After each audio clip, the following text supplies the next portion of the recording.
"He'll give you one hand for $1 million, the announcer said, voice honeyed for cameras. "Beat me, and the money's yours." He grinned like a sun that had forgotten there are shadows. The Royal Oak Ballroom was all glitter and hush. Crystal chandeliers hung like frozen constellations over a sea of tuxedos and cocktail dresses. Waiters drifted through the crowd with silver trays. The air smelled of perfume, citrus, and the sharp, burned edge of cigar smoke. Cameras blinked red from scaffolds. A sponsor's logo rolled across a wall the size of a building. Harding Entertainment presents Ace vs. Challenger. The carpet swallowed footsteps. Laughter and clinks of glasses became the ballroom's nervous heartbeat. At the head table, Mason Ace Harding took up space the way some men filled rooms, with practiced posture, cheap charm, and an audience trained to admire him. He was polished and large and perfectly confident, a performer who had learned how to make a room believe his own reflection. His suit was dark, his smile dazzling, his voice sliding easily through the microphones. Cameras loved him. He loved cameras back. On the fringe of that same light, palms smudged from glass cleaner and a duster tucked under her arm, Susan Vance worked like a small planet in the orbit of all that opulence. She moved with the practiced economy of someone who had learned to be invisible in order to be indispensable. Her housekeeping cart whispered along the corridor outside the ballroom. Inside, she threaded through the crowd, refilling a champagne flute here, gathering a tossed napkin there. Her hands were capable and steady. Her eyes were tired. A dozen yards away, in a corner where the chandeliers didn't quite reach, 12-year-old Emily Vance stood on a box of hotel brochures to reach the higher shelves of the coat station. She was smaller than most of the chairs around her, wrapped in a hand-me-down sweater that had a thumb pull at the wrist. She listened because she had to. She watched because she had learned that watching could be armor. She learned to find work in the spaces left by people who thought they were too important to notice a child wiping fingerprints from a brass plaque. She had been watching Mason Harding for months without anyone knowing. On the cameras when the team left a room to clean, through the sliver of a corridor door while sweeping under a chaise lounge, during small stolen moments when she wiped fingerprints off his suite's minibar and found his hand twitch at the same place on the stem of a glass. Noticing was part habit. It was also how her grandfather taught her to survive. Sergeant Michael Vance had a soldier's way of simplifying the world into patterns. "You don't guess when you can see," he used to tell her, lowering his voice so that the words were private. He taught her to count the beat a man cleared his throat, to watch the way his eyes returned to a particular corner of a room, to place a tiny question in the middle of a person and wait for the answer. "People give themselves away," he told her one night, passing a deck of cards between his calloused fingers, as if the game itself were only a teaching tool. "They move like weather. Learn the weather. You'll know when it's storm or sun." Sergeant Vance was gone now, gone the kind of gone that rearranges a house until windows stare like missing teeth. And those lessons sat inside Emily like an unfinished map. She practiced them where she could, sorting lost umbrellas by the pattern of their handles, remembering which rooms left scents of lavender and which smelled like old cigars, recognizing how people softened when they didn't think anyone was looking. She used observation like a quiet technology. None of those skills, she understood, made her a gambler. They made her someone who had been taught to read people for the sake of keeping a roof over their heads. And tonight, as she brushed away a streak on a portrait frame and a microphone passed like an invitation, she saw a different sort of calculus unfolding. Mason gave an idle tap on a crystal glass, then leaned out toward the crowd with a theatrical squint. He wanted a story. He wanted to be big. "Isn't tonight all about charity?" he said, loud enough to land on the microphones and soft enough to feel like a personal joke at the back tables. "So let's play a little bit for a good cause. One hand. Winner takes? He flicked his fingers. Lights flared. Cameras tightened. $1 million. The phrase exploded into the room, a thrown coin. People laughed, then stopped when they noticed the faces that didn't laugh. The camera panned to Susan, polishing a brass railing, hands moving on muscle memory. She was not supposed to be part of the story. She was supposed to remain a background fact to the spectacle Mason was selling. But sometimes spectacle needs a prop. It needs a story the audience can watch with moral certitude. A tray scraped on tile. Susan's elbow caught a champagne flute. The glass tipped. A ribbon of bubbles and pink slipped across Mason Harding's perfectly shined shoe. For a beat, there was nothing but the sound of a small thing falling. Then Mason looked down at his ruined loafer as if it were a moral offense. Everyone watched. The cameras found the spill and then found the housekeeper's hands. Laughter rose, brittle like a glass. Mason's smile became a blade. "Is this your girl?" he asked, loud enough to land on the microphones and then louder for the cameras. He didn't know Susan's name. He didn't want to. "No," Susan said too quickly. Her voice got swallowed under the orchestration of the room. "Just—" Mason let the word hang like a challenge. He noticed a blade of something in the audience. The CEO of an investment firm, Frank Johnson, who fed the room with a smirk. A cluster of sponsors in bow ties, blinking like attentive birds. Mason smelled a story. A public spectacle in which he could be both villain and hero, both rogue and savior. He loved that double taste. "How about a little entertainment?" he said. "You know what? I'll make it worth. Let's play for charity. I'll give $1 million for the foundation that does children's therapies. But to make it interesting," he turned to the camera, winked. "The maid's girl plays a single hand against me. If she wins, the money goes to the charity of her choice. If she loses, the hotel covers my damages and the girl's mother is relieved of her duties. You know, thin line between a grand gesture and responsibility." The room laughed. Some of the laughter was nervous. Some was eager. A few hands rose with cell phones to capture the cruelty. Susan's face went quiet. Susan had a mother schedule, a bill spreadsheet in her head. She had a daughter's inhaler to consider, a rent notice tucked in the back of a drawer.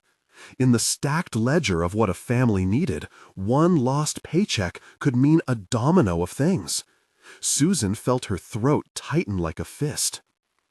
"You can't," she managed. Mason made a show of facing the crowd, of rubbing a hand over his shoe. "Relax, it's all for charity. Besides, I'll make sure she gets another job, maybe at one of my affiliates." The grin was a salve that smelled faintly of threat. Frank Johnson, leaning back in his chair with the kind of leisure afforded by money that never stains, hooted. "Best money I've heard spent in a while," he called. His voice was the voice of the room. Mr. Harrison, the hotel owner, sat stiff as an old tree uprooted. He had built the Minerva Hotel on reputation like mortar. He had staff who had saved the place Walsh had wanted to tear down. He had numbers on a wall and contacts he kept in his head like investments. He disliked this. He thought of litigation, of sponsors, of the glint of his hotel's name passing from prestige to scandal. "Mason," he said, his voice soft but carrying, we cannot." But Mason was already selling a story. The cameras filled in the details he left out. David Chun, the dealer the Minerva trusted with the game's fair conduct, watched from behind the green felt. He had a steady face practiced by years of dealing with men who wanted to prove things about themselves with other people's money. He didn't like the direction this was taking. Emily felt the air go thin. She knew the shape this would force Susan into. Whoever watched the videos later would see the easy laugh lines on Mason's face, the gesture of charity. They would not see the unpaid bills waiting behind the curtain or the small cardboard box with a winter coat Susan had promised herself she'd replace next month. It felt like a test. Mason wanted an audience to cheer at cruelty framed as entertainment. He wanted applause to make himself look flinty and benevolent at once. The room closed around the idea. With every camera click, the idea became less a moral violation and more a televised morality play with people rooting for the wrong man. A few voices rose in objection. Mr. Harrison's hand tight around a serviette, the hotel's PR manager whispering about sponsors. But the stage was set. The crowd's appetite had been whetted. "You sure about this?" David asked Mason, low enough so it could be misread.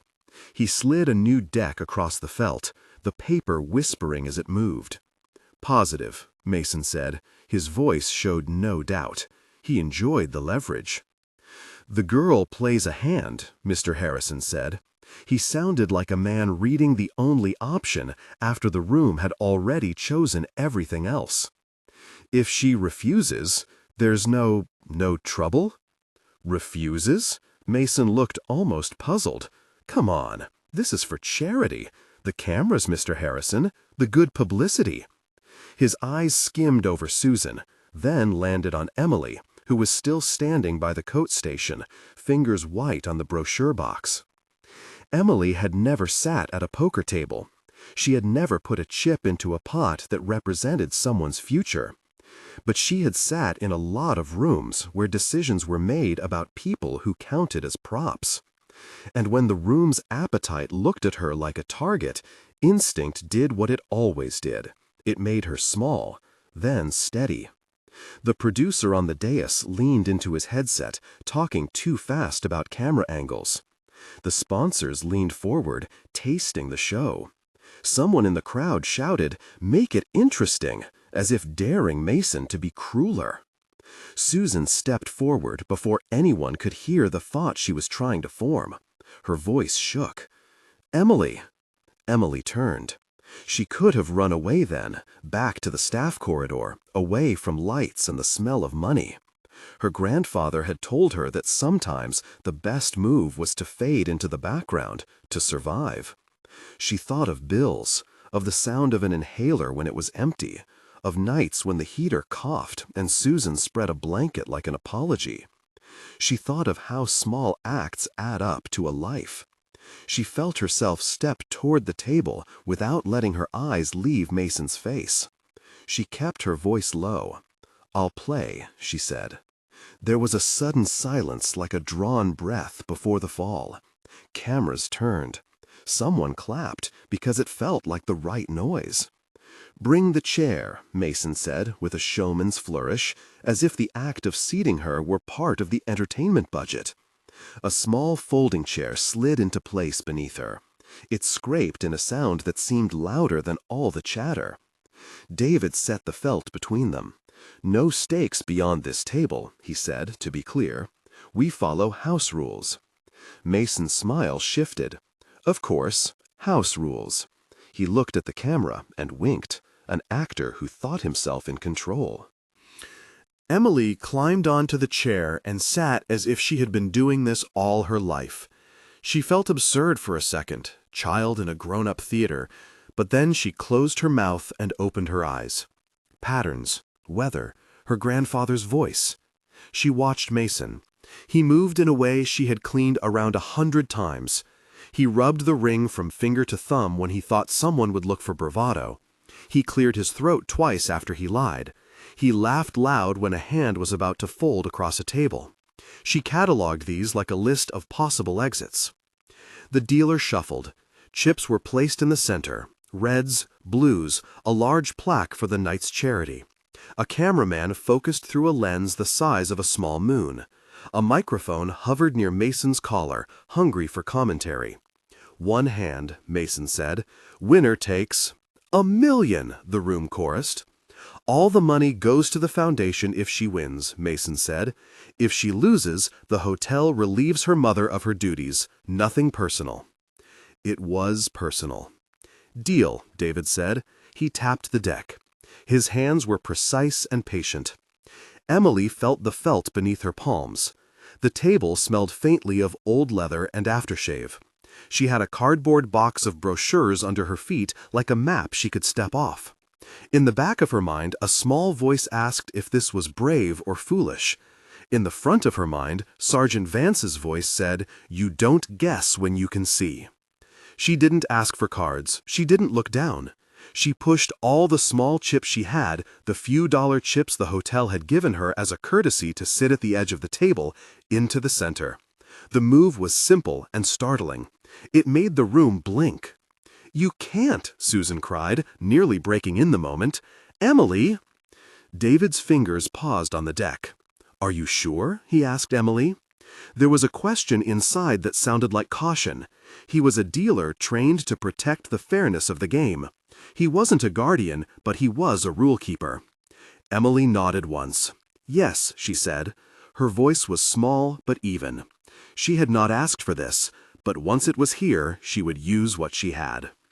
Mason laughed with a sound that tried to be generous but landed cruel. "All in?" he said, arching an eyebrow. "For charity? For a maid's daughter? People love that.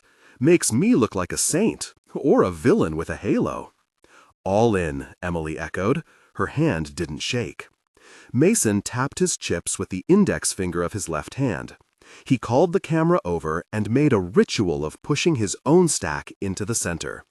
"Call, then reveal," he said. The dealer dealt like the floor of a theater. Crisp, efficient, practiced gestures meant to promise nothing and deliver everything. Mason showed his whole cards with the slow confidence of a man who believed in the story he was selling. Pocket aces. The silence that followed was encyclopedic. People knew the phrase's power by instinct, even if they didn't know why it mattered. A polite murmur threaded through the crowd. Someone's upper lip curled in a way Emily had learned to read as amusement. This was over. Emily's own cards were tucked to her chest. She slid them out like a thing that could explode. Pocket kings. The crowd did that small intake of breath that meant someone had put a little more money into the stakes than indignation alone. Statistically, by the numbers, people muttered at the edges of the room, kings were dominated. The math people in the crowd who liked the shape of probability smiled. Hands adjusted on knees. Someone whispered, "Merciless." Someone else, "Poor kid." But Emily had not come to the table with math. She had come to the table with leverage. She had come to test the man more than the deck. Her grandfather had taught her the weather of a person in a room. He had taught her to set a tiny question and wait. Her question had been, how far will he go when he can make other people complicit in cruelty? The flop slapped onto the felt like a drum. A queen, a nine, and an ace. For the first time since the glass of champagne had fallen, the room went quiet enough to hear the chandeliers breathe. Mason's jaw tightened. He had been expecting his aces to sing. Now one of them lay open among the center cards like an accusation. People looked from face to face, hunting for the shape of what was happening. Mason smiled, but it was the sort of smile that had lost its center. He laughed a little too loud, and shifted his weight to the right, as if buying time with motion. "Lucky," he said, in a voice that wanted applause, but only found an odd hush. Emily felt the flop hit like wind. It changed the probabilities by degrees neither she nor the room would have words for, but it didn't change what she knew about the man opposite her. Mason's hands trembled, an almost imperceptible touch when the flop landed. Only the smallest of tremors at the knuckle of his little finger. He put that tremor into a grin and directed it at the cameras. The room relaxed, and then didn't quite relax. Some people had already placed their bets on the correctness of their laughter. They had wanted to see a small person made to look small for their amusement. Now the joke felt brittle. Signals across the room began to change, the way light alters over a lake when a storm gets near. "You see," Mason said to the microphones, as if to reassure the crowd and himself, One hand for charity. People get to see how the plays go. A woman clicked her phone against the table, ready to tweet the moment. A sponsor's representative leaned forward, fingers on a small legal pad, making a mark with a pen that might later look like vigilance. Mr. Harrison's face had a pale map of worry. Susan's hands were at the edge of the table, white-knuckled. Emily's mind, trained on weather and tells, noticed how Mason's voice steadied when he was confident and ballooned when he needed proof. She had seen him do the ballooning laugh the last week when he wanted a valet to fetch his cigarette case faster. She mapped these moments in her head and kept them there like stones. "Turn," David said softly. The dealer flipped the card, a 2. It was a small, unremarkable card. It changed nothing, and, in the way small things often do, it changed everything. The 2 was a tidy echo, nothing dramatic, no immediate salvation. The room leaned forward, as if expecting a miracle. Mason's pupils constricted. He made a show of recentering himself. "River," David called when the betting circled. The chips moved, a small metallic sound. Mason's expressions were now being read not as humor, but as something that might crack. And then, as if the room itself had reached the limit of its patience with cruelty, Emily spoke. "This wasn't your call to make," she said, her voice softer than the microphone's, but clear enough that it cut through the hum. "You can't bet my mom's job." It sounded small, a child's protest. But the sentence landed like an animal at the edge of the water, making a sound that made every predator check its footing. People turned toward her as if toward a lighthouse that had been suddenly lit. Mason laughed. The laugh was an armor ringed with sarcasm. "Oh, and why not? It's part of the show." "It's not yours to wager," Emily said. She kept her eyes on him. "Jobs aren't poker chips. You can't put people on the table without them." Her voice caught, then steadied, "without asking." David felt the tension in the room like a physical thing. The dealer's job was simple: deal the cards, enforce rules. The casino, no, the hotel, had house rules that were supposed to prevent coercion disguised as entertainment. David's job was to honor the game, and if something in the game's terms had been violated beyond the table, he had to raise it. "Mr. Harrison," David said, leaning back toward the hotel owner like a man seeking an arbiter, "the stakes as announced included employment terms for a third party. That can't be valid per house policy. We need to—" Mason's instinct was to smirk and brush past the objection. "We discussed it," he said. "We made a spectacle. It's entertainment. She agreed to play. It's her choice." "But she didn't agree to the hotel losing an employee," David said. He kept his voice low. He was not stoking a fight, only pointing to a reality that would have material consequences: the hotel's liability, the optics. You can't remove someone's livelihood as collateral for a stunt. Mr. Harrison shifted in his seat. He had been hoping to ride out the moment. Now he had to make a decision that would land in 1,000 feeds. He could squash the spectacle and risk the fury of Mason's public audience and sponsors. He could let it continue and risk a moral outrage that would be harder to clean than spilled champagne. Frank Johnson, who had been enjoying the theater, frowned, like someone realizing he had cheered for a wrong horse. "Is that even legal?" he asked, more to the room than anyone in particular. "It isn't legal," said a woman from the legal team, stepping forward. Her voice had the syntax of contracts and the coldness of a ledger. "You cannot alienate someone's employment without their consent. The hotel cannot authorize—" Mason leaned forward, smiling in a way that tried to make the room forget that anyone had mentioned law. "We're not firing anybody," he said. "We're airing a charity stunt. We're making a statement." Susan's face had gone a color that made her look smaller. She had not signed anything. She had not been asked for her consent. She was a staff member, someone the hotel had an obligation to protect, and suddenly her life had become a toy in a man's show. Emily watched the negotiation without letting her shoulders move. She had put everything on the table, literally and figuratively, with a child's gamble, not out of longing to win money, but because she wanted to call the bluff and see how far the man would go. David looked to Mr. Harrison, then to Mason. "House rules will apply," he said, the sentence more mechanical than dramatic. "If the house rules are violated, the announced stakes are void, and the table continues with the pot only." Mason's jaw tightened. He liked the theater of a fight he could win. He also liked the certainty of money and image. "You can't just void a wager retroactively because someone in the crowd gets offended," he said. His voice had a bite. "We agreed to the conditions. We did this on camera." "Conditions can't include employment terms for a third party without their consent," the legal woman said. "If the hotel allowed this to be announced as part of the event without clearance, the hotel assumes responsibility." The room shifted. Some people grumbled. Others nodded.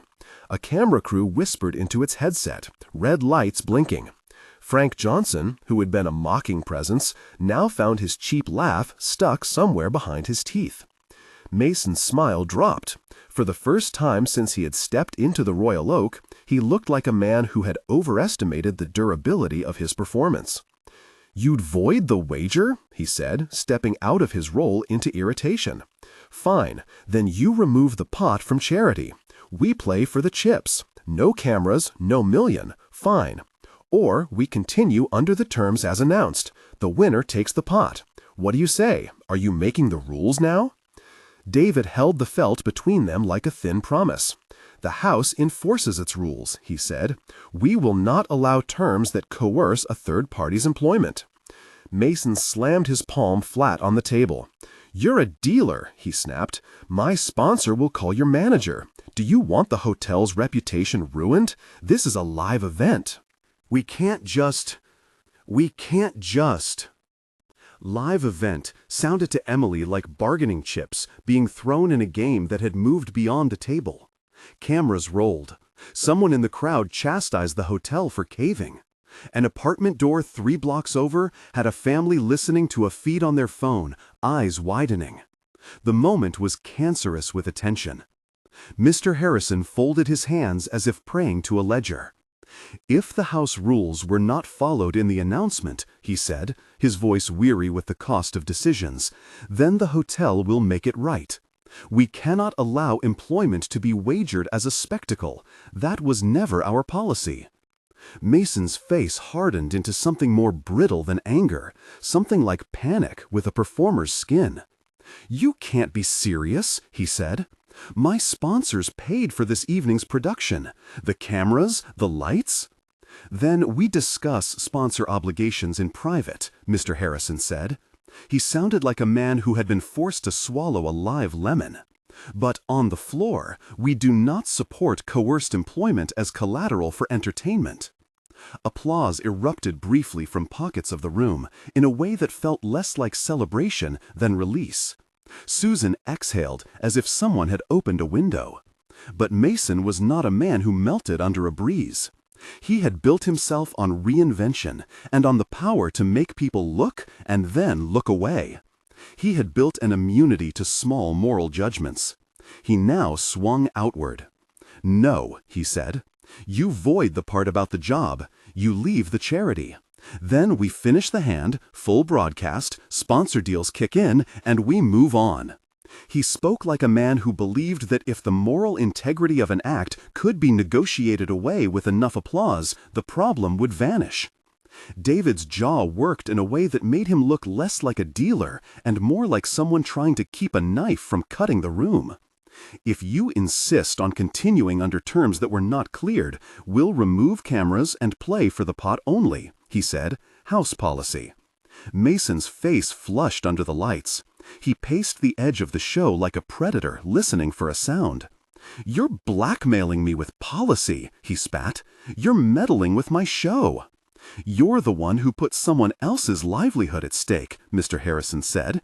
His voice had hardened into a thing of consequence now. "We can't let the hotel be the instrument of that." Mason's smile returned, but it was thin. He turned toward the cameras and spoke with a practiced cadence. "We will continue," he said. "We will play. The charities will be paid as promised." To David and Mr. Harrison, he added, "If you insist on bureaucratic nonsense, I'll take this to a larger forum." The word forum floated around the room like an accusation. Mason threatening to make the discourse larger, to call on sponsors and PR teams and the power of public spectacle. He was gambling in a different currency now. Not chips, but influence. Emily, who had come to the table intending to test a man instead of a deck, felt something shift beneath the felt like a weak tremor. The game she had agreed to was still a game, but its rules had grown teeth. She could see that Mason saw leverage as an ecosystem he could manipulate: press, sponsors, images, a hotel's fear of losing face. She had put herself into a mechanism that was wider than a deck of cards. She sat very still. Her palms were damp against the felt. In her mind, a flash of one of her grandfather's lessons returned. You watch the way a room falls when someone pulls a lever.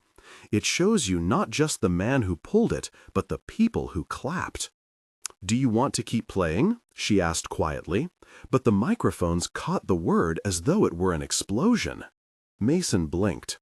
He had expected her to be cowed, to be dramatic and then small. Instead, she had met him with a calm that felt like a mirror. "Of course I want to keep playing," he said, his voice too smooth, the muscles around his mouth twitching.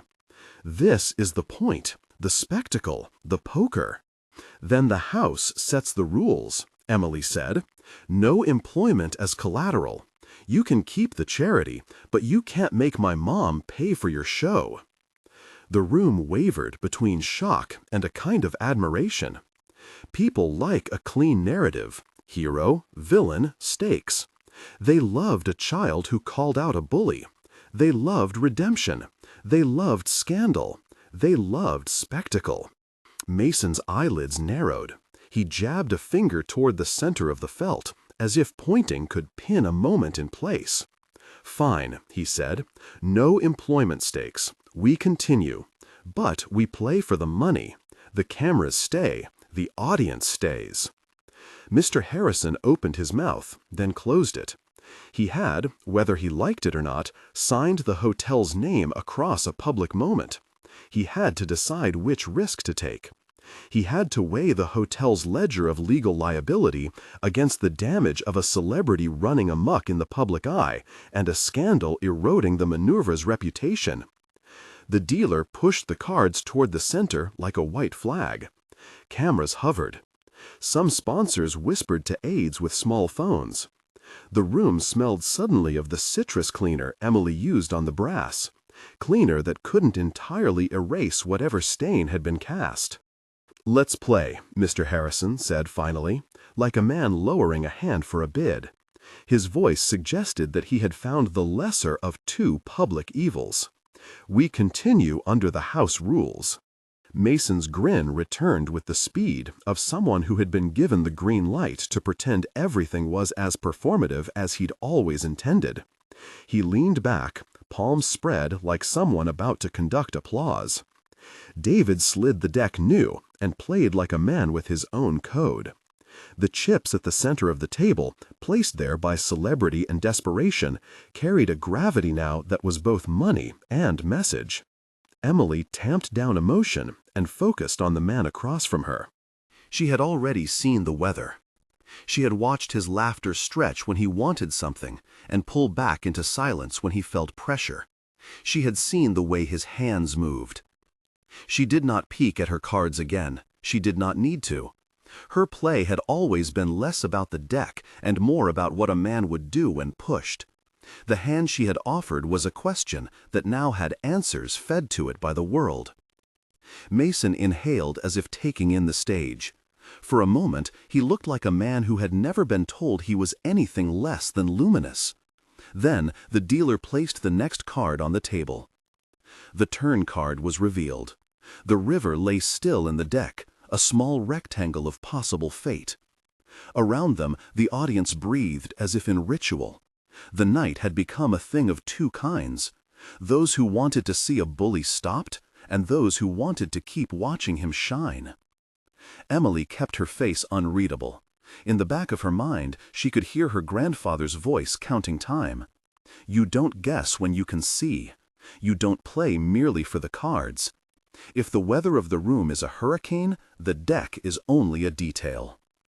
When the next debate rose about sponsors and cameras and the nature of public spectacle, people took sides with the enthusiasm of viewers who had been promised a fight. Someone in the crowd shouted for a referee. Someone else was already tapping the hotel's PR on a phone, composing a message they expected would trend. But beneath the noise and behind the suits and the social calculus, a child sat with her hands over cards she had already decided would not own the night. She intended not to take the money for herself. She intended to do what she could to make things right, beginning with the single clear right, to refuse to let her mother's livelihood be a prop. The dealer pushed the river card from the deck and slid it into place with a soft whisper that sounded like a footfall. The room leaned in. Cameras found the rectangle of fate. 1,000 small microphones hungrily set the scene. There was a pause, not a cinematic trick, but something real. A space where a room waited to see which way the weather would blow. Mason's fingers drummed the table with a frantic rhythm. He had spent his life making sure the world moved the way he wanted. Tonight, the world had found another voice. When the card turned, the sound that rose from the room was not exactly surprise. It was more like a held breath released into 1,000 different feelings. Chairs creaked, a napkin fell. Somewhere in the mezzanine, someone swore. Emily felt the table tilt under everything she had thought she knew. The card lay on the felt like a small, cool truth. It was not the river that finished the night. It was the way the room inhaled after it landed, the way faces moved from triumph to alarm to calculation, and the way Mason's smile faltered under a new kind of light. The move that had begun as spectacle had become a test of more than cards. Mr. Harrison stood. His face had the lines of a man who had decided to step into the weather, not away from it. Cameras swung. David fixed his eyes on the chip pile, then up at Mason. Somewhere, a producer swallowed loudly. Mason laughed a little, the sound thin now, like a rope stretched too tight. "You wanted a show," Emily said softly. "You got one." The words were small. They cut like a wedge. They weren't yet a victory cry. They weren't yet a defeat. They were a declaration that the hand had become about something more than money or a momentary triumph of celebrity. And in the sudden press of eyes and light and the faint metallic smell of chips, the hotel made a choice. For a second, the room seemed suspended, as if the chandeliers themselves were holding their breath. Mr. Harrison had stood, the hotel's name suddenly on his shoulders like a paperweight, and the world had narrowed to a felt oval and the faces around it. The dealer's hands hovered, polite and mechanical, waiting for the next ritual movement. Mason's grin had thinned to a line. He still had cameras and polish and a PR machine that spun like a turbine. But whatever immovable center he'd always trusted, public approval, the theater of his persona, was wobbling. "Before we finish," David said, voice small and steady, "we operate under house rules. No outside employment was authorized. The announced employment condition is void. We continue for the pot only." Mason barked a laugh that did not reach his eyes. He pushed his chips forward anyway, like a man threatening to set fire to a room to prove a point about matches. He wanted to salvage the spectacle, to milk the moment until applause returned. "Fine," he said. "We play for what is on the table." "Then let's finish," David answered. For a moment, the sound reduced to the simple things. The soft scrape of chairs, the rustle of a dress, a camera lens whispering as it shifted focus. Emily felt each breath like a current moving across her skin. She had come to this table with a single question in her pocket: how far will he go? Everything else had been a test. The cards were now less a vehicle than a stage on which human habits showed themselves. The dealer burned a card, flicked, then slid the next one out with the same motion he'd used on hundreds of nights. The room watched the rectangle of possibility descend. The turn card clicked onto the felt. It was a king. Silence opened like a seam. Mason's hands moved faster than his mouth could make them kind. He sat up, eyes widening in a way that showed something between disbelief and calculation. The king on the turn turned the mathematics of the hand. It gave Emily a set: 3 kings with her 2 in hand and the king on the turn. For a child who hadn't meant to stand on a stage, it tilted reality into a place where the bully's certainty could finally look fragile. Someone in the crowd laughed, a brittle sound that was more shock than humor. Cameras bobbed, capturing the picture of Mason's face as if it were a new genre of portraiture. Celebrity in the instant before they realize the audience is not on their side. A phone somewhere recorded and slid a little red light into the night's flow. Mason swallowed. He had pocket aces. An ace on the flop had given him a set already, or at least the promise of it, or so he had thought. Now motion and thought recalculated. Numbers were not of use to him. Narrative was. He tried to redraw the script with a bright, buoyant laugh and the old line about risk and theater and charity. David's hands remained neutral. He was a man who knew the rules and what happened when people thought rules were performative. He cleared his throat and arranged chips like talismans of order. "Final card," David said. The dealer pulled the river as if extracting a final candle from a dark room. The paper edge slid across the felt. Cameras leaned. The room contracted with the expectation of resolution. The river card, small, indifferent, was drawn. It was a king. Time did not so much stop as refocus. The king on the river lay there, and the world shifted on a quiet hinge. 4 kings. Emily's 2 in hand and the 2 on board made something rarer than coincidence, the kind of improbability that lives at the edges of statistics and folklore. The felt absorbed the truth and then reflected it back with a metallic gleam. Quads, 4 of a kind. For a moment no one made a sound. Then a single, surprised exhale bloomed into a ripple. Glasses were set down with the care of someone who had been asked to drop a secret. Laughter turned jaundiced. Camera operators who lived for the perfect shot found themselves holding a frame that would follow Mason for months, the face of a man who had been toppled by a child's quiet. Mason's hands went slack. He stared at the table as if looking for another angle in which this was not happening. He had been performing certainty his whole life. The room had come to believe the performance. Now the room would remember the crack. Emily hardly felt anything physically, her knees under the chair, the leather of her palms on the felt. But inside, the map of her grandfather's teachings unfolded like a compass finding north. She had not counted on the card gods. She had counted on weather, the way people shift when pressure comes. How smugness peels off like cheap lacquer when the audience turns its head. Yet the cards had landed as if the whole building had conspired to confirm her small wager.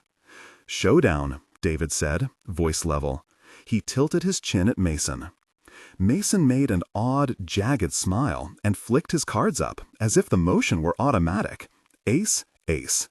He had been strong, and he had been revealed as such. The board, Queen, 9, Ace, 2, King, displayed a result that didn't glow for him. He had a set of aces. Emily had quad kings. For a moment, no one made a sound. Then a single, surprised exhale bloomed into a ripple. Glasses were set down with the care of someone who had been asked to drop a secret. Laughter turned jaundiced. Camera operators who lived for the perfect shot found themselves holding a frame that would follow Mason for months, the face of a man who had been toppled by a child's quiet. Mason's hands went slack. He stared at the table as if looking for another angle in which this was not happening. He had been performing certainty his whole life. The room had come to believe the performance. Now the room would remember the crack. Emily hardly felt anything physically. Her knees under the chair, the leather of her palms on the felt. But inside, the map of her grandfather's teachings unfolded like a compass finding north. She had not counted on the card gods. She had counted on weather. The way people shift when pressure comes. How smugness peels off like cheap lacquer when the audience turns its head. Yet the cards had landed as if the whole building had conspired to confirm her small wager. "Showdown," David said, voice level. He tilted his chin at Mason. Mason made an odd, jagged smile and flicked his cards up as if the motion were automatic. Ace, ace. He had been strong, and he had been revealed as such. The board, queen, 9, ace, 2, king, displayed a result that didn't glow for him. He had a set of aces. Emily had quad kings. There was a rule in the room about noise and dignity, and masonry collapsed in the face of an event that no one in that theater had been complicit in writing. For a beat, he looked to the cameras with something like a plea. Then, because celebrities are trained to fight back with spin, he tried for words he thought would salvage him. "You wanted a show," he said, voice brittle, "and you got one." The crowd responded with a kind of chorus that contained both anger and relief. There was a sound like 1,000 small decisions being made in the span of one breath. Phones erupted into social channels.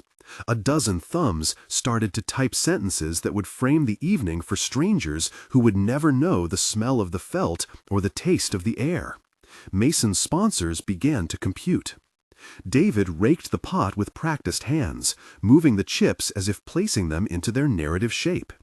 The pot on the table, after the sponsors' earlier negotiations and the house's reduction of what could be risked, amounted to a heavy stack that the cameras could show without pretending it equaled the million Mason had promised. The real million, a promise made in a heat of spectacle, had been fragmented by policy and public pressure. What remained was still meaningful, a sum that could make a dent in a family's ledger, a number that meant something if placed in the right hands. Mason's cheeks had gone a flush that was not practiced charm, but panic. "This is a fluke," he said, voice sharpening, the way a man will call the world unfair because it has not bent as he expected. "You can't. This is a statistical freak." "We'll honor the pot," David said. His voice held a firmness that had nothing to do with rhetoric and everything to do with the rules that separated professional conduct from performance. Chips to winner. Mason still clutched a strand of indignation, a last shell. He looked at Susan, at Emily. For an instant, some flicker of recognition crossed his face. Not remorse so much as the understanding that his brand had been bruised. Cameras found the human things, the short, surprised breath Susan took, the way she covered her mouth with her hand. Emily's stillness, as if she had been the eye of a storm that had just passed through. Security closed in, not yet to remove him, but to stand as a visible border between a man who had been the night's center and the gathering sense that the center had moved elsewhere. Some guests applauded, some whistled, some cursed. Frank Johnson, the CEO who had hooted earlier, looked suddenly embarrassed. His smile had evaporated.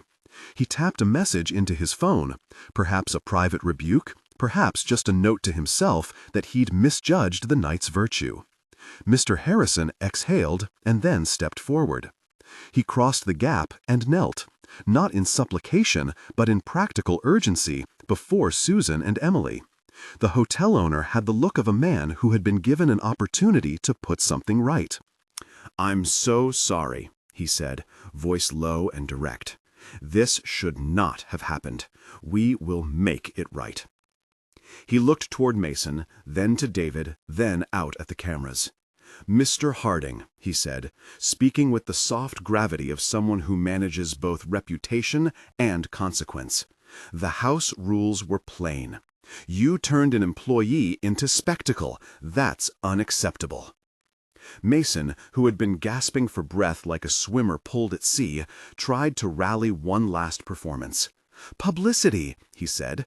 "This was all for the children, the foundation." "You announced conditions the hotel did not authorize," Mr. Harrison interrupted.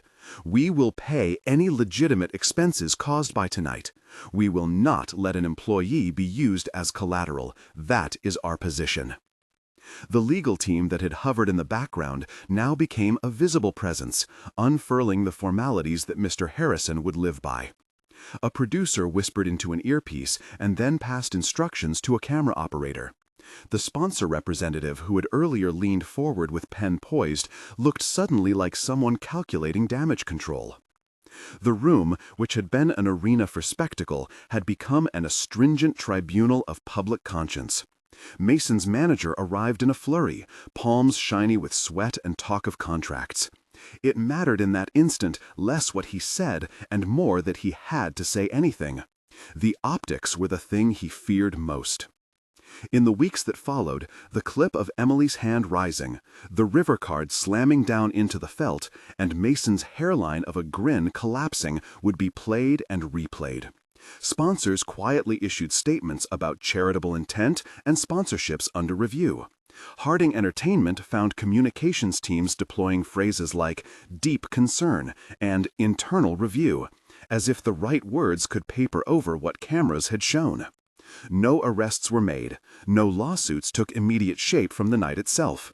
The fallout lived instead in contract terminations, in PR memos and missed endorsements. Companies pulled their logos from Harding's feeds. When public money is the currency of celebrity, reputation is an asset vulnerable to a million small divestments. But in the moment, the hand had finished, and something like justice took a practical form. The dealer pushed the chips across the felt into Emily's line of sight. She didn't reach for them. The room hummed as if waiting for the child to behave in a way that would spin the rest of the evening into a soundbite.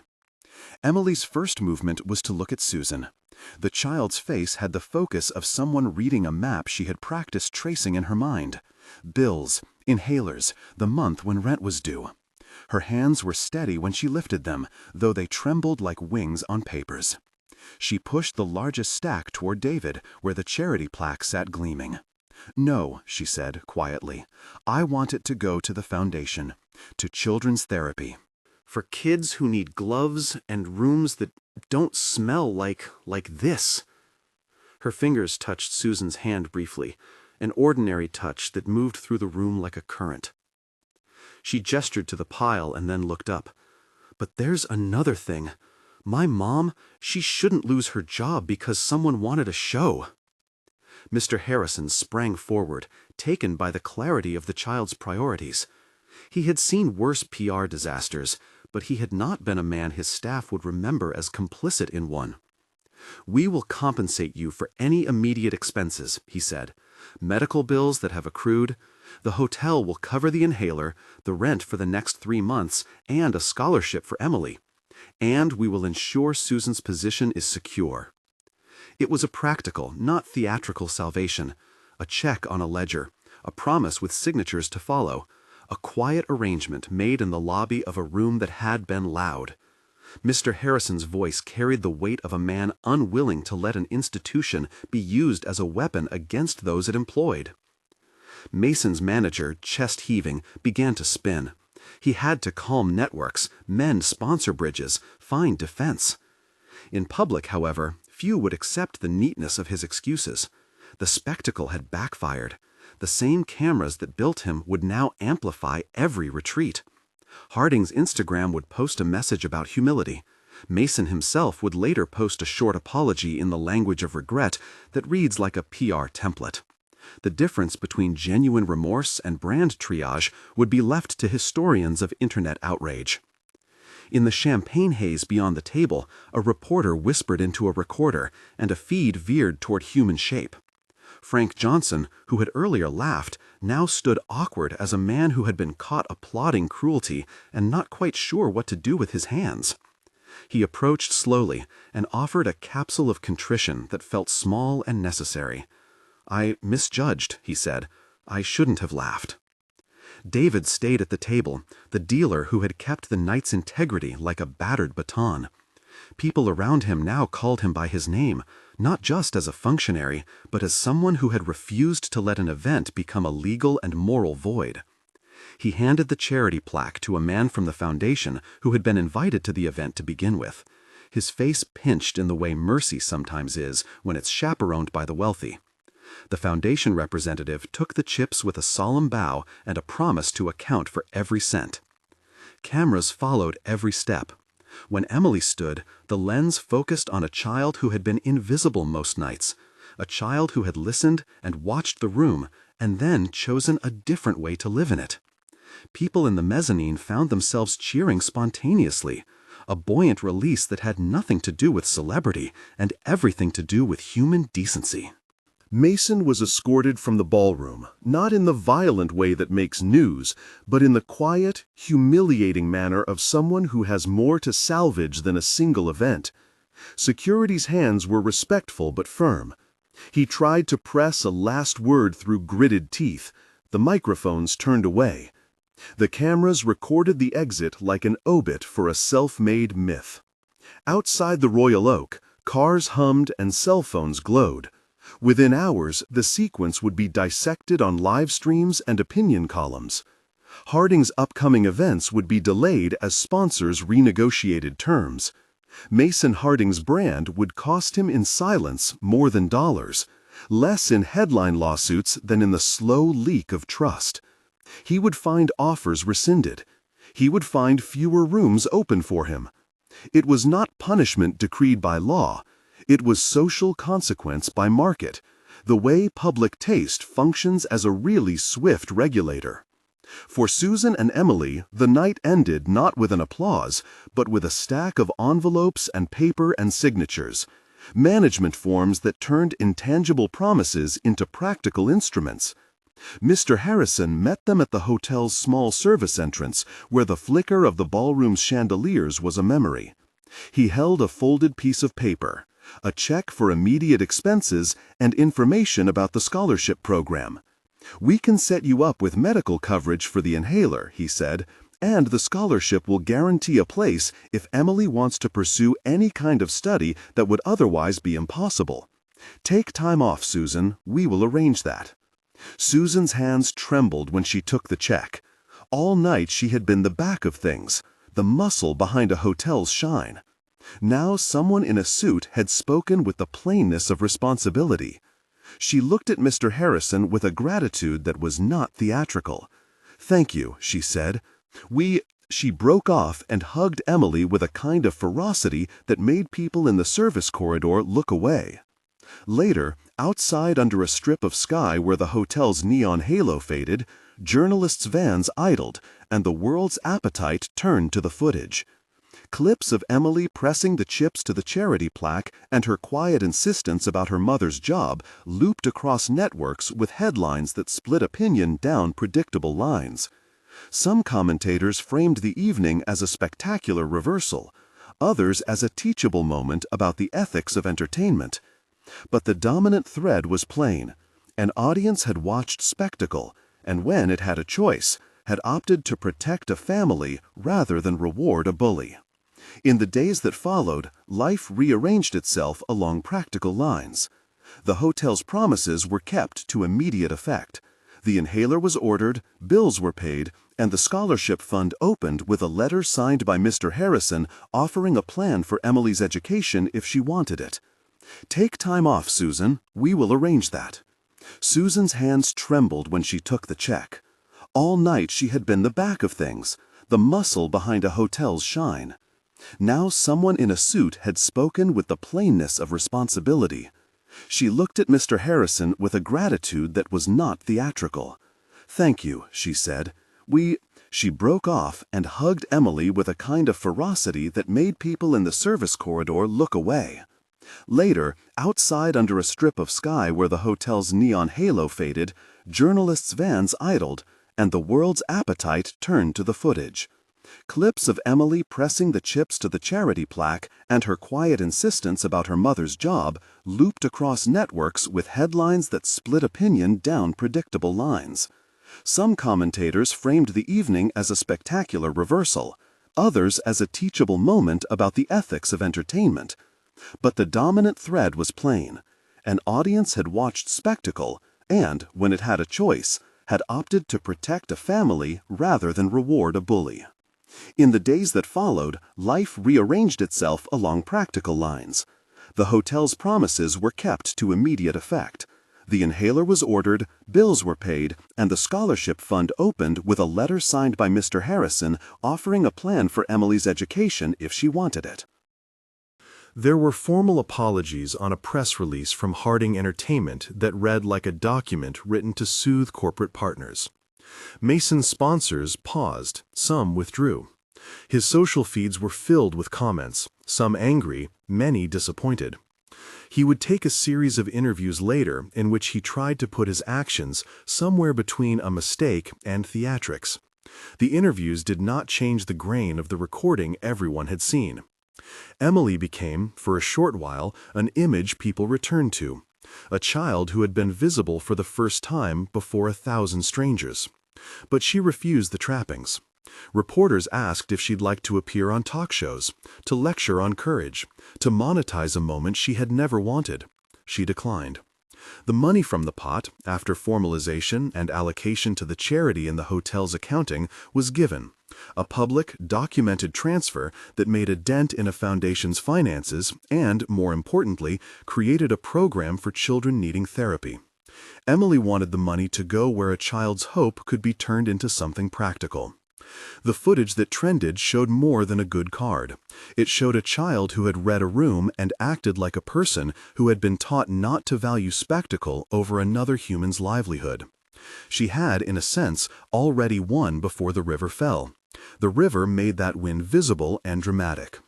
There was one public voice that surprised a lot of people. Frank Johnson, the CEO who had mocked earlier, released a short statement. He said he regretted his earlier comment and pledged to increase the foundation's funding himself. He offered a modest personal contribution toward the scholarship Mr. Harrison had set up. It was the wrong kind of laugh to have that night, he said in a press release that was picked up by news outlets. I want to do my part to correct that. Not all consequences were large or immediate, but they were real. Mason's PR machine found itself in a defensive posture. Harding Entertainment's contracts were reviewed with a new clause. No employee's livelihood may be used as collateral. The hotel rewired its event approval processes. David Chun received an email from upper management commending his steadiness. The hotel's staff spoke of him with a particular warmth. He would later refuse offers to appear on shows. He had no desire to be anything other than a dealer who had done his job. In the small staff quarters above the hotel's service elevators, the apartment that Susan and Emily called home felt different after the night's flood of attention wore off. Mr. Harrison arranged for a solemn meeting that felt less like a spectacle and more like a settling of accounts. He signed a letter offering both financial relief and a set of protections, meant to ensure Susan's ongoing employment. I made a mistake allowing that room to be used in that way, he told her privately, his voice threaded with regret. That's on me. We'll fix it. Susan, who had always been careful about dignity, accepted the help with a mix of relief and a stubborn, quiet pride. We don't want charity, she told him. We want fairness. Mr. Harrison nodded, because it was the right thing, and because, privately, he recognized that institutions are made of people who need keeping. The scholarship program the hotel committed to would not only aid Emily if she chose to pursue formal study, it would create a small fund that would support the children of employees with medical needs. It was not a cure for all inequalities, but it was a structure that meant a hotel took responsibility for the things that happen when it needs people into the dough of its prestige. In the hush of their apartment, the first morning after, Emily and Susan ate toast. The television held a loop of the night's footage on the morning programs below. Emily watched the screen for a minute and then climbed onto the narrow couch where she'd do her homework. Susan sat with a cup of tea, hands wrapped around the warmth, and let the smallness of their kitchen anchor her. You did good, Susan said finally, voice thick. Emily shrugged. I did what I had to, she said. Her grandfather's lessons, practiced in a way that was not an education in gambling, but an apprenticeship in attention, lived in how she put her words down, precise, spare. She moved like someone who had learned to carry small truths carefully. "You could have left," Susan said. "You could have gone back to the coat closet." Emily looked at her mother, and then at the kettle, at the faded calendar on the wall with a square circled for the rent due. She had been thinking of those things all along. "I didn't want you to lose your job," she said. "That felt," she searched for a word, "like letting something that matters be treated like it didn't. Someone had to say that it did." Susan took a breath that tasted like iron and gratitude. "Your grandfather would have been proud," she said. Emily considered that and adjusted the napkin under her toast. "He taught me to watch," she said, "not to gamble. To know when someone's clothing is fake and when their voice is the real weather. I used that. The cards were a fluke. The thing that mattered was the rest. People can be cruel when they get applause." Susan reached over the table and took Emily's hand. She squeezed, a small, private sign. "You were brave," she said. "You were smart." The city outside the window rolled on with its small mercies and its daily necessities. A bus hissed, a dog barked, an elevator dinged somewhere else in the building where life required less spectacle than survival. Emily turned and made a promise into the steam from her tea. She would use whatever came their way to make sure they had a little breathing room. It was not grand, it was practical. In the weeks that followed, small changes accrued to form a new ordinary. The inhaler was on the kitchen counter. A letter arrived offering the scholarship with a schedule and options. Mr. Harrison's signature was a kind of adult covenant. The foundation that had received the chips reported back on an allocation that created a therapy fund for local children and named the initial grant in honor of the night. No spectacle, no glamour, just a ledger entry that meant someone else's child would have a chance at help. Mason Harding's name dimmed on marquees. He would take time away, and some of the nights he used to command would find others to take their light. The world gives second chances less freely to those who insist their show is more important than the people on whose shoulders they stand. For Emily, the lesson was quieter and more complex than headlines could carry.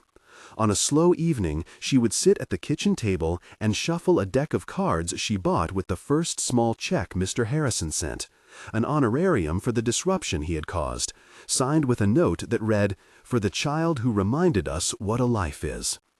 She shuffled gently, not to play but to remember, an echo of her grandfather's hands, and she would count beats, watch for tells, and name them the way she had always been taught. She never wanted to be the center of a stage. She wanted to be a person who saw and acted and returned dignity to those who had been made props. She used her scholarship fund to attend a program that taught observation in a different language, psychology and social work, classes in which seeing someone else fully was a skill of ethical labor, not just survival. Months later, when Mr. Harrison sat beside them in the hotel's small conference room to sign the final paperwork that formalized their arrangements, a job guarantee for Susan for the next year, a promise of medical coverage, and the scholarship's legal backing, he told them, quietly, that he had been wrong to let the hotel be a place for spectacle to trump human dignity. "We will do better," he said. David came by to say hello and to refuse any gifts. He had only done his job, he said, but he wanted to meet the girl who had been steadier than he might have expected. Frank Johnson visited once to drop off a small envelope and then to look at Emily like a man who had learned to be shy in the face of unexpected courage. "You made me think," he said. "I don't know how to say everything, but I want to help. If you ever need a sponsor for anything that matters, not shows, but real things, tell me." Emily accepted the gesture, not with appetite for praise, but with an eye toward practical use. She learned to separate flattery from utility. She accepted assistance with the same guarded gratitude she had learned from her mother. When it was all parsed and the cameras had moved on to another night's scandal, the moral contour of the evening settled into their life as a steady light. The public would remember the drama. The hotel would remember a set of policy changes. Mason would remember the taste of a crowd's disapproval. Susan and Emily returned to their routine, a rhythm made stronger by the knowledge that sometimes the world will correct itself if someone refuses to let small cruelties pass. At the edge of the day, when the city's light forgets itself and the apartment grows quiet, Emily would sit on the windowsill and hold a deck of cards between her palms. The deck was ordinary. The teaching inside it, the habit of watching, was not. Her grandfather's voice lived in the rooms where weather was made. You don't guess when you can see. She had not wished to win $1 million. She had not wanted to be the star of a broadcast that might make her famous. She had wanted to stop a small injustice and, in doing so, to keep her family whole. The cards had helped, as cards sometimes do in stories, but the victory had been crafted first by attention, the slow, steady work of noticing who someone is when they think no one is looking. That night, she had pushed the chips toward charity and spoke plainly. What she had given to the world was not a trick, but a demonstration. Dignity, once retrieved, is more valuable than a man's brand or a night's applause. The cameras had captured a moment. The people who had watched later chose sides. For Susan and Emily, the practical recompense mattered. Bills paid, an inhaler in a cupboard, a scholarship letter folded into a wallet. In the end, the story was less about the cards than about the way a small person could, by refusing to be a prop, turn a room's appetite from spectacle to conscience. Emily kept the deck as a reminder of how weather works. Watch, wait, and when the moment asks for something true, say it softly and let the lights do the rest. If you saw the clip, if you felt the nudge to lean toward kindness, then you've already made the best choice that night. If you didn't see it, the thing to remember is this: spectacles can be cruel, and celebrities can be careless, but a clear, steady gaze and a refusal to let someone be used will change what a room decides to cheer for. If this story landed with you, tell me where you're watching from. And if you want more front row seats to moments like this, small reversals, human courage, hit like and subscribe. It's the best bet you can make.